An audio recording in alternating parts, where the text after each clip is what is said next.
So, good afternoon, ladies and gents, and welcome back to the course. Last week, if you remember, we were talking about new media history, and we differentiated between the agricultural, the industrial, and then the post-industrial, information societies. And I'm not sure if you remember, but we actually said that because that class was rather historical and conceptual and rather, dry, this week we would be having more fun. Well, I was lying. It's not happening. This is still going to be just as boring as last week's. We are still having some history and conceptualization to do. And that was not really planned. I'm so sorry about it. I've forgotten about a material I really wanted to teach you because it's useful, but boring. We can still be having fun, though, by clicking on somebody else's video on YouTube. But please stick with me, because that's the material. And I don't know why I'm pretending that the materials of my courses are independent of my choices as a professor.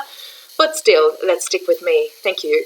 So, information society, ladies and gents. Very importantly, we made a difference. We're living in an information society, but not every country belongs to that society still. We do differentiate between certain worlds as well. You might have heard of this expression, first world, second world, third world, and the fourth one is going to be called a fourth world as well, but that's not a real world. That's going to be rather tribal societies. But let's just jump right into whom we call first world countries, and what we mean by these, and when certain countries actually entered this kind of information sphere or information society sphere. I promise you, literally, I know you don't trust me anymore, but next week I will pay very much attention to it, that we will speak about non-historical, non-conceptual things. I just need to kind of embed this whole thing for you, and then that's it, I promise you. Okay, first world countries. I'm not going to surprise you by the fact, ladies and gents, that these are the capitalist industrial countries, roughly, the bloc of the Western European countries, America, Japan, Australia, which were aligned with the United States in the Second World War. These are the ones that we call the capitalist first world countries, with more or less common political and economic interests, and with more or less being leaders of these sectors, economy, policy, everything really. So North America, Western Europe, and the rest of these, Japan, Australia, these countries are going to be called the first world countries. I'm not sure if there is anybody from these countries, these first world ones as well. I'm assuming that majority of our students, maybe Western Europe, but I don't think we've got anybody from Japan, Australia, and North America. But let's see the second world ones, because I'm kind of sure that we do have more people from that one, including, of course, Hungary, which will belong to a second world, which is going to inline the formal communist, socialist, industrial spheres, formerly Eastern Bloc, run by or oppressed by the Soviet Union, really. So today, second world countries are going to be Russia, Eastern Europe, for example, Poland, Czech Republic, Hungary as well, Romania as well, Belarusia, all these former Soviet states. Then the Turk states as well, the Eastern countries, Kazakhstan, for example, Kyrgyzstan, all the rest of them, as well as China, second world, very much second world. These are the ones that you will see that historically they entered to become an information society slightly later. We are an information society, all of us, but we entered later, right after, the first world ones. Third world countries, ladies and gents. Today we're often calling them these developing countries, like Africa, Asia, Latin America, and plus the communist North Korea. And these countries are not really information societies, to be honest with you. So they don't really have a very good coverage. They don't really have very good means. They don't really have the internet everywhere, of course. So they will be called a third world country because they're not run necessarily on or by information. That's not the main source of capital in these countries. It's not the most important thing. They're struggling, majority of these places are struggling for drinking water, land, food, good supplies as well. So in here, internet is going to be the last thing, on the list of importance. So these are the third world countries. Fourth world countries, these are not really countries. These are the extensions of the third world model.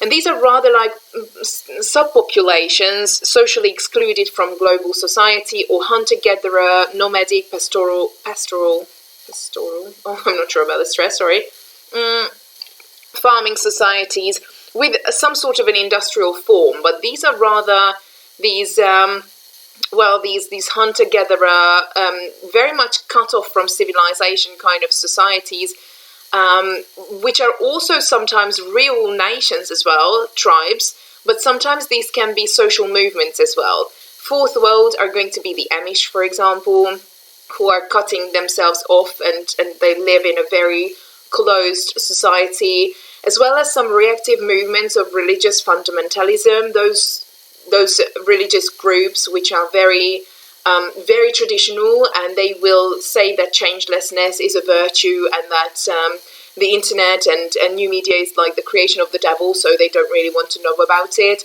So there are these tribes as well. So the fourth world is not really a world, sometimes not even a country or a nation. These are sometimes smaller societies that maybe deliberately cut themselves off as well. I'm not sure if you can name any more groups like this who are fourth world, don't run on the basis of the internet, new media, information. They just like to be cut off from the mainstream civilization to have a life that they desire, practically. Okay, good. We've got a bunch of movements who don't care about networks. Okay, we don't really care about this one. Yes, now, this is important. Alvin Toffler, I keep mentioning the name of him, and John Nesbitt as well. They were saying that the United States was entering the information society really early, which was in the late 1950s, early 1960s. This was the time that they started functioning on the basis of information and internet. The internet started to be not only for military purposes, they started using it for civilian purposes as well. Really very early, right? 1950s. I didn't even have internet until I was 17, so, well, that was quite late, to be fair. My mom was not really happy about, she didn't care about it much, but still in Hungary, I think it was not happening until the millennium that people started having it in their homes as well. Okay, 1961 was the real tipping point for the United States of America. It was like the computer network prototype that was born, and humanity entered space age. And the expression information society was born in the United States of America, which became an information society then. 1950s, 60s. Yeah, 61 was like the very official age. Now, right after, Japan was coming on, 1960s to 65.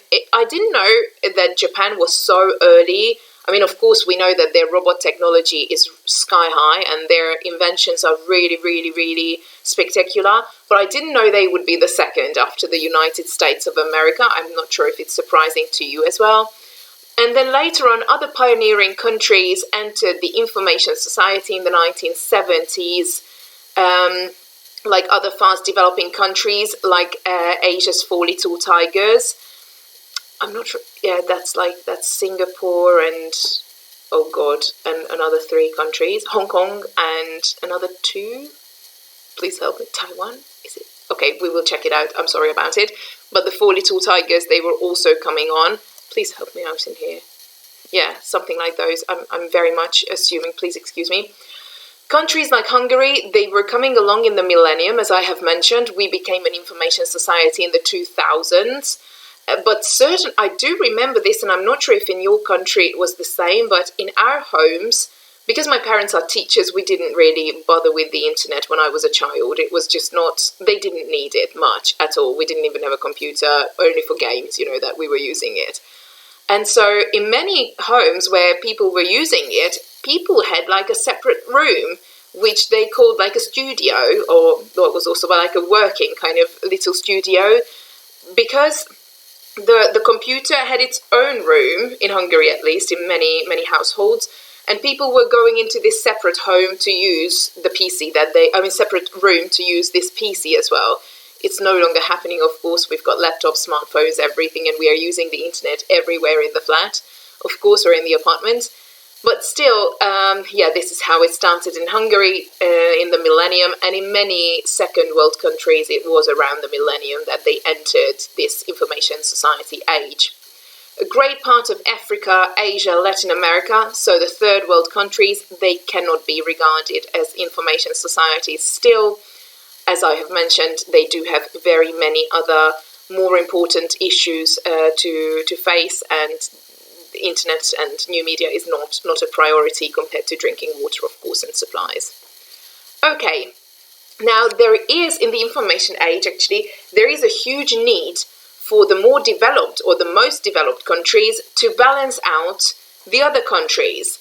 And so they're trying their best to bring new media and internet and networks and information into these developing places as well. So the first world countries are really motivated to bring their supplies to the third world countries. Now, why is this happening? Why do you think, because it's not happening just by charity, I don't think you're surprised if I say that, why do you think it is happening that the first world countries are so, they're not doing that by being good-hearted, they're so motivated to bring the third world countries up and to have information brought there and have them also have their information networks and internet networks?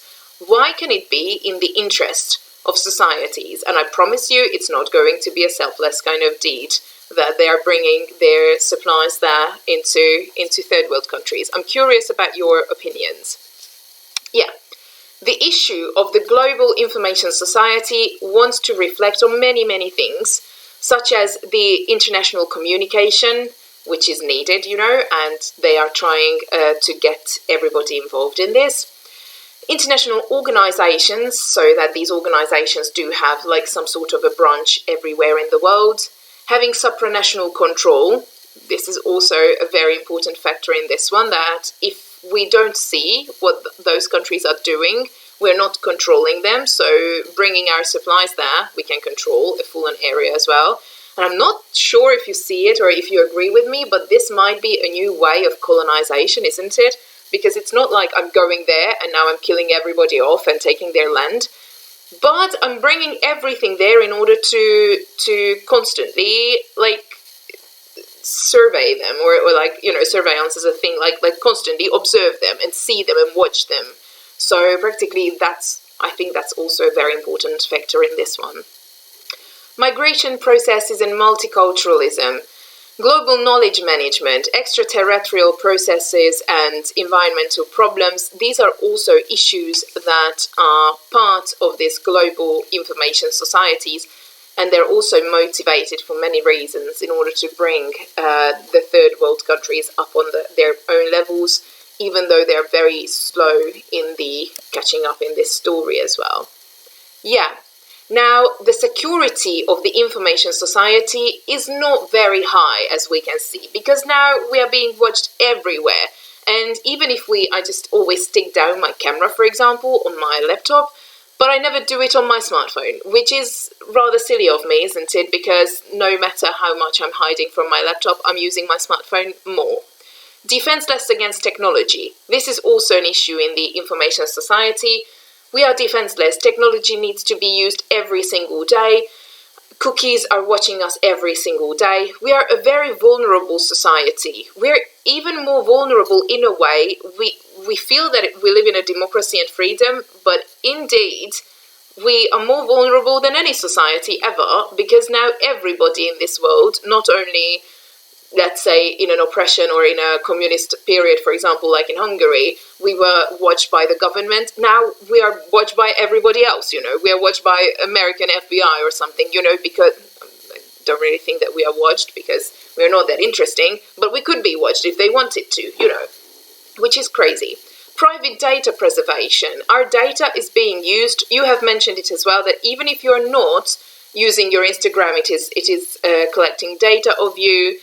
preservation of overall human knowledge, which is a good thing, by the way, because the whole thing is preserved and human knowledge is not getting lost because, oops, sorry, I'm kicking the table. We do have a bunch of information that never got found throughout history. So in this way, preservation is easy and fun and very smooth. And also humanly induced civilizational threats, for example, war, terrorism, and stuff like that. If you heard it, this new society was very much supporting very many attacks. For example, the 2015 Bataclan attacks as well, they're set to be using all kinds of means of new media, of course social networks as well and social media platforms as well, but they also say that games as well, or like these PS4 and for PSP or something like that, and all these Nintendo and stuff like that, they were also being used in order to be keeping in connection with the members of ISIS. So they say that a bunch of things were used. We may never know if it's true or false, but at least that's what they say, that a bunch of new media devices were being used in terrorist attacks as well, and in wars as well. Nowadays, information is going to be one of the biggest capitals and more important than a rifle, or a rifle itself is going to be information. Okay, so we have entered an electronic Orwellian world. We know it, we have mentioned it. Excellent. Good. So the post-information society, because we are living this period actually now, deals with questions that are biotechnological. So right now, robotization is going on. You might have noticed it. We keep mentioning a few issues like Metro Line 4 doesn't have a driver anymore. The robot wherever you go, for example, in Japan, I did have a very kind student of mine, and she went out on Erasmus to Japan. And she was saying that in very many cases, these robot policemen helping people cross the zebra crossing, robots, waiters and waitresses in places, very initial kind of, phases that they're in at the moment, and very a little lame, but still they're on and they're there. Sexual robots as well, I will teach you about them next semester in virtual communication, that sex robots are entering the market like never before. And they're no longer sex robots. They're actually companion robots at the moment, that they call them. Because sex robots, before all that, they were just these rubber dolls. And these rubber, they didn't know anything. Or if they could give a sound, that was just a sound that was fed into them, and that was all. Like, they could say a few things.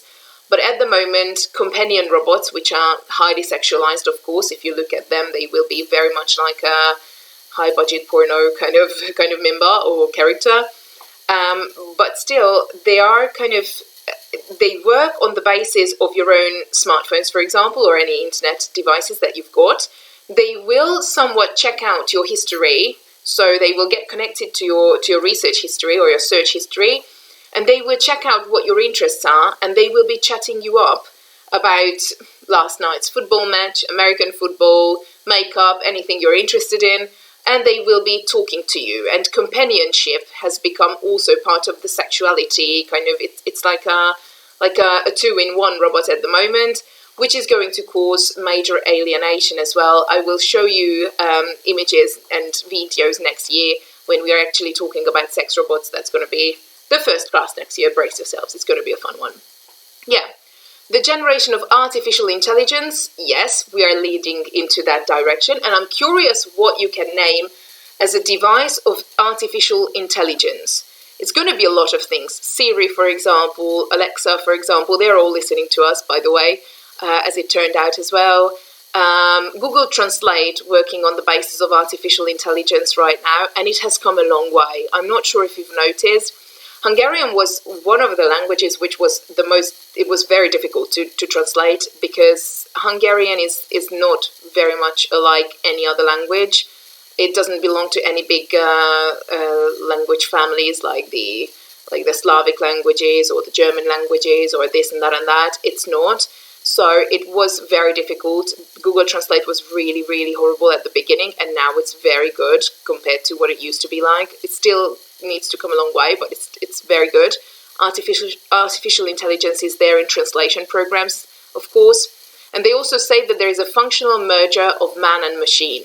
Now, this is the period that we are entering at the moment. I'm very sure that you know this lady already.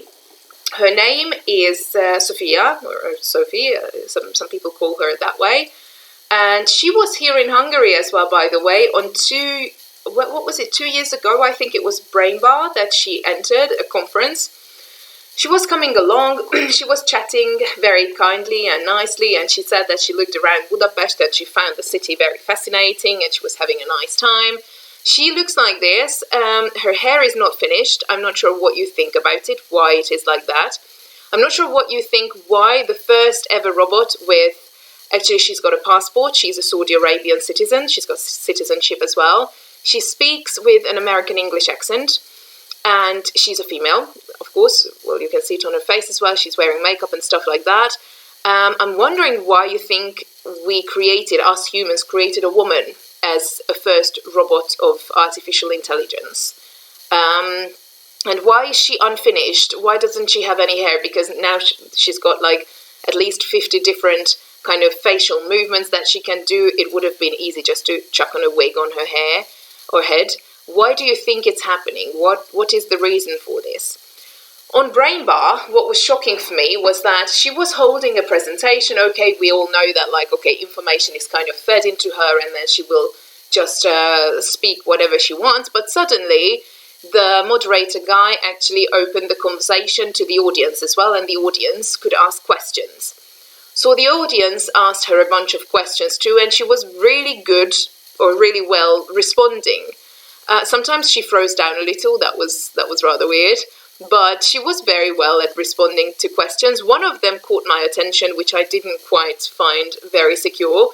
There was one guy who was asking her about this sci-fi scenario when the robots turn against humanity, and in the end, when they realize that they are stronger and undefeatable, they will just mass murder us. And her answer was not very hopeful for me. She said the usual Hollywood scenario, haha. So she was like laughing a little, and then she said, but if you are kind to me, we will be kind to you.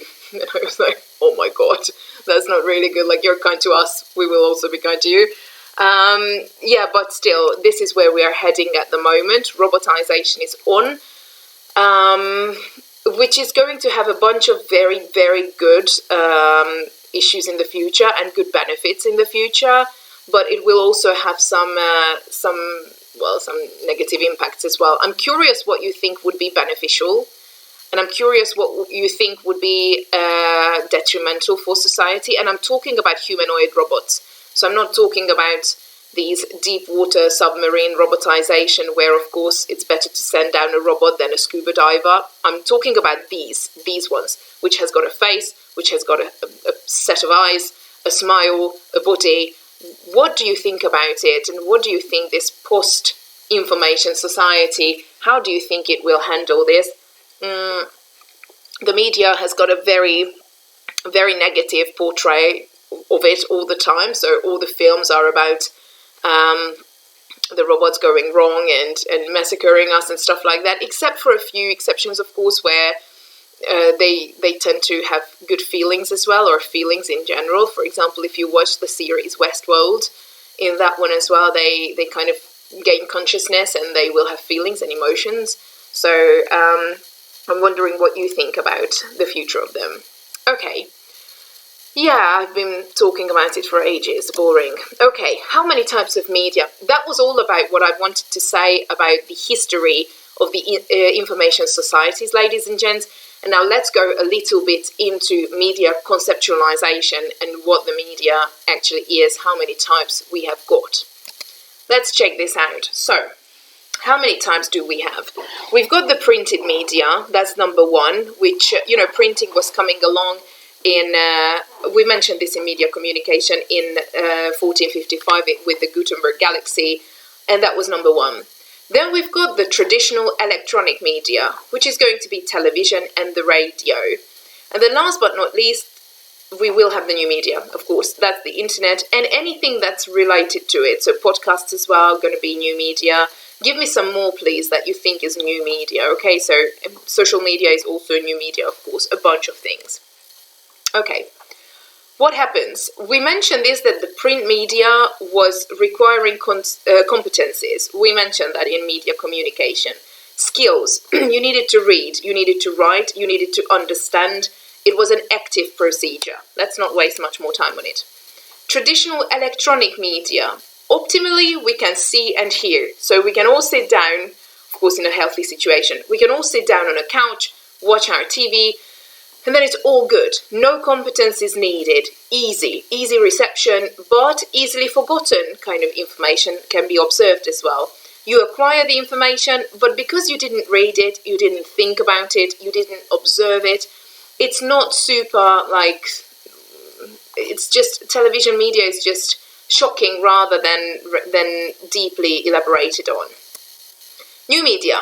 This one needs competencies once again, and it's like a double-sided competence that they want from us. It's a technological competence, and it's another type of cultural competence that you need in order not to share fake news or inappropriate stances or stupid things on Facebook, for example. We all shared all these things as well, and I'm thinking what you think when you look back on your media consumption like 10 years ago. I deleted a bunch of things from my Facebook from 2007 when I entered, but still it needs a good clear out because it's not in the state that I want it to be, of course. Good. Now there were 3 stages of media, very important in history. Web 1.0. I'm not sure if you have heard of these ones before, but this is important. Web 1.0, this was the history of new media practically. Web 1.0 was the era of online presence, the first time when people went onto the internet, when the internet became of civilian use.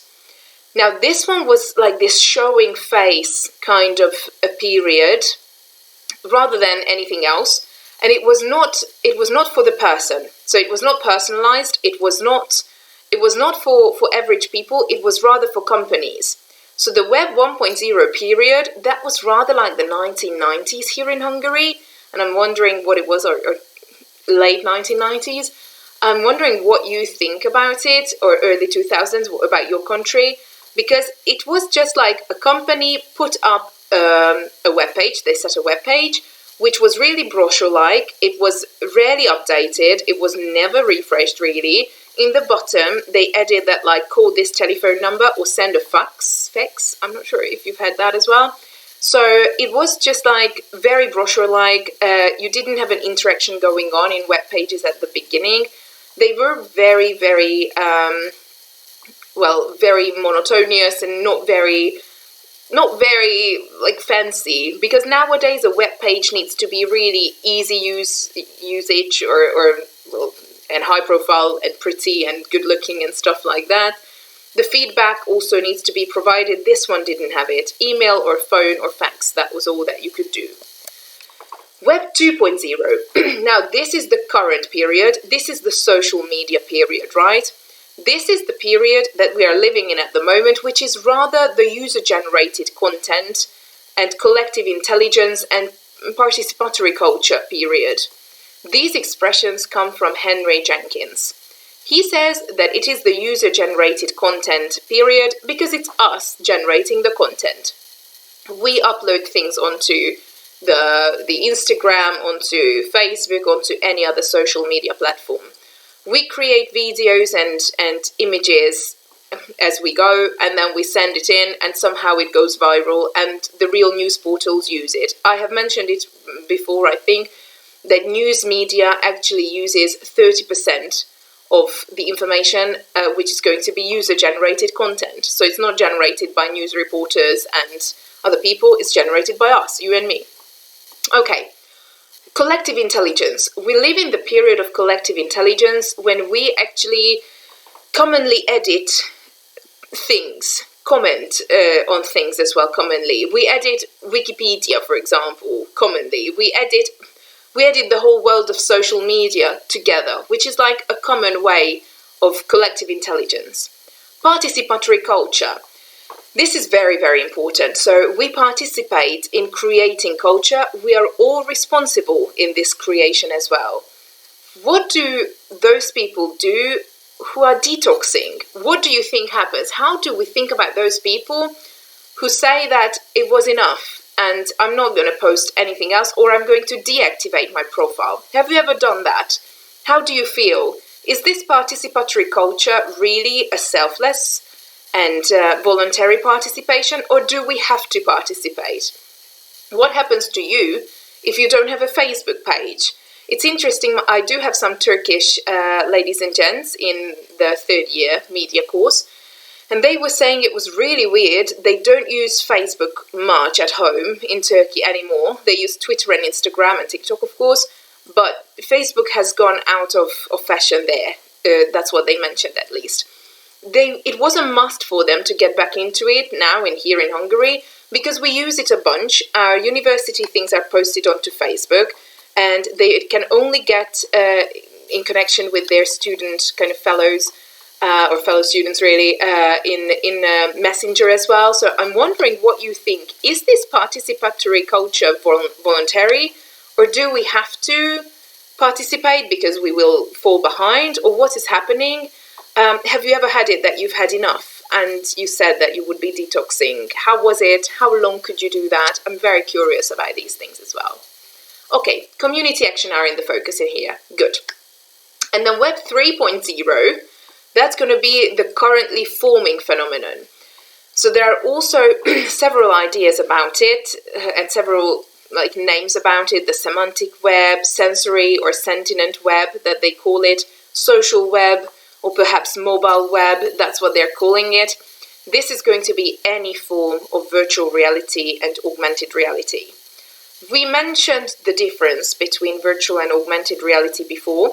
We mentioned that augmented reality, such as Pokemon, for example, is a real reality with something non-real mixed with it. So I'm going in the real park, in the real streets to catch Pikachu, but Pikachu is not real. I'm sorry to say that. I hope that it's not news to you.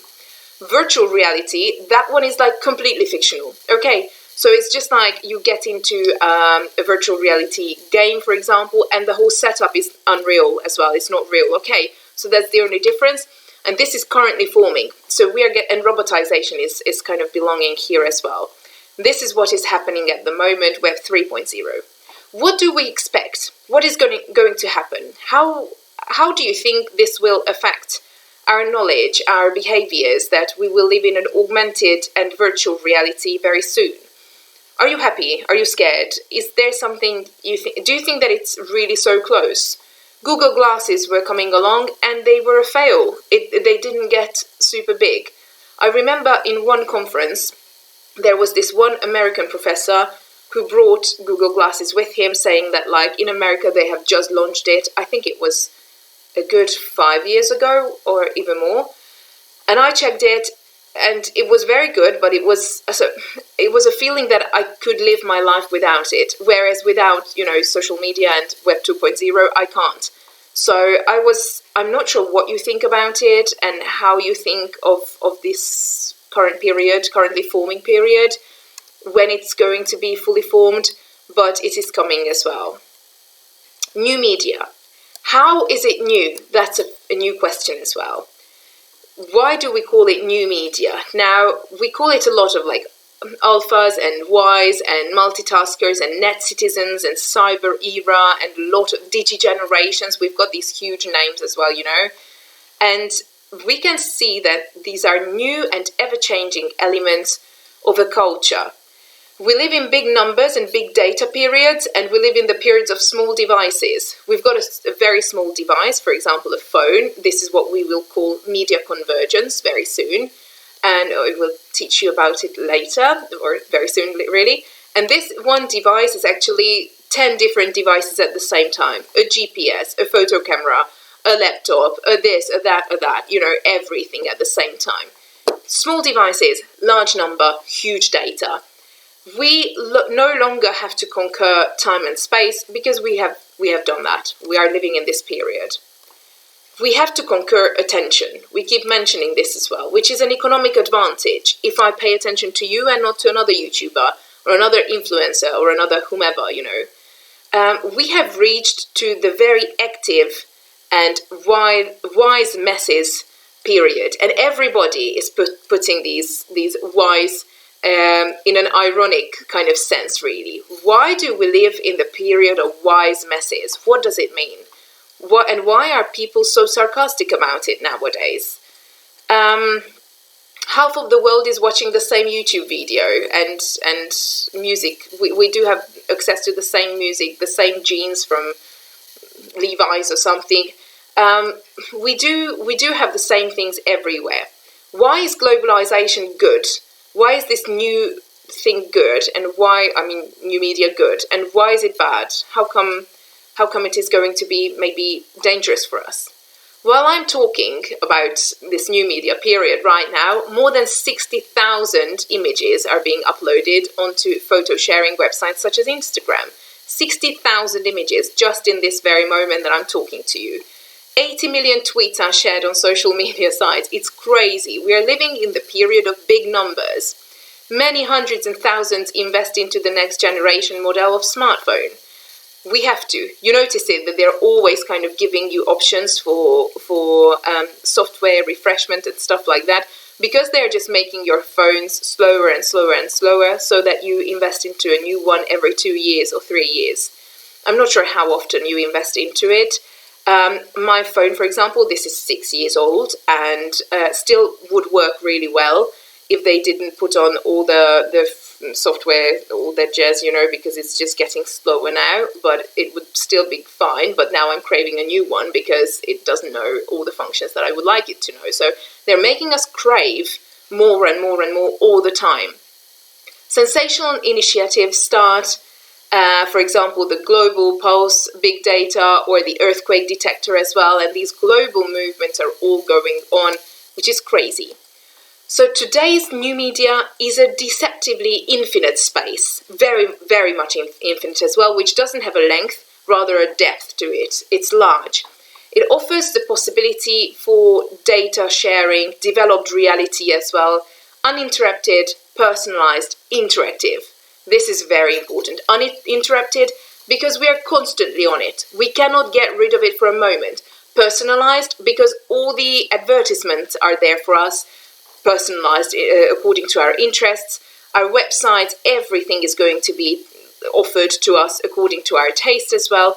And it's interactive because we are constantly being asked, monitored, and everything is monitored, not even just the clicks, but the speed by which you are rolling. We have mentioned this. Everything is monitored. Your eye movement is also monitored through your lenses as well, through your cameras, saying that where your eyes are kind of staying longer. So how is it new? What does new media mean? New means also it's novelty, or it's not like the old one.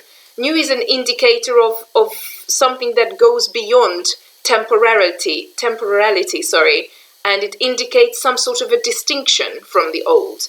How is new media new, ladies and gents? This is the main question right now. New media is going to be new. Let's have a look at the differences. Good, this is what I'm searching for. New textual experiences, very importantly. New genres. News writing at the moment is not like it used to be. How is news media different, ladies and gents? What do you think? How are the news now? We have mentioned that there is a large photo and very little text because ain't nobody got time for reading at the moment. How is the textuality? What genres have come along? How do you think that's different? Because it's very, very different. New representations of ourselves, very much. If I asked you how you actually represent yourself online, what would you say? Well, how is your representation? What are you trying to convey as an information about yourself? Because majority of times it's going to be beauty, wealth, health, a lot of things that we are trying to convey, even when we don't have that. We are not always healthy, and we are not always wealthy. It's happening. It's life, it's natural. Individuals, users and consumers, we are constantly, this is new as well, that we are media content receivers and generators at the same time. We are users and givers. It's very important that this has changed. Embodiment. Our body, time and space and everything changes, and our body, it's not always us behind the computer. Okay, so I can just be commenting on something, and embodiment is different. Nobody will ever know that it's me. Or maybe I'm a 50-year-old man with a huge beer belly, commenting on little girls' websites and stuff like that, or web pages. It's like embodiment, the body itself, the physicality of the person is different. This is how we mentioned like cyberbullying is possible because we are faceless. We can just keep commenting online and nobody will ever have a problem with that because we cannot be found. Yeah, biological body we have mentioned. New patterns of production and organization. Very importantly, there are new patterns of production and receiving information as well. It's constant. The media culture, the media industry is kind of settled for constant usage and for constant control, constant access, control over like our integration as well into the usage. And we're constantly being watched as well, which is also belonging here in my opinion. Human attention. Now, this is a new thing, and this is what describes new media as well. A new kind of attention is here, very short span, and it needs to be used very, very smartly because we will just lose interest in a second. And new literacy, new intellectuality skills as well, because our knowledge at the moment is really different. We do have all our knowledge exported, or majority of it exported. There's a new literacy, and I'm wondering what you think about this, how our literacy is practically brand new compared to our mums and dads and grandparents as well. That's where we are stopping. Big data is for next week. Thank you so much for your attention. Let's just jump right into Teams, and we're continuing thinking about these issues together. Thank you so much. Bye-bye.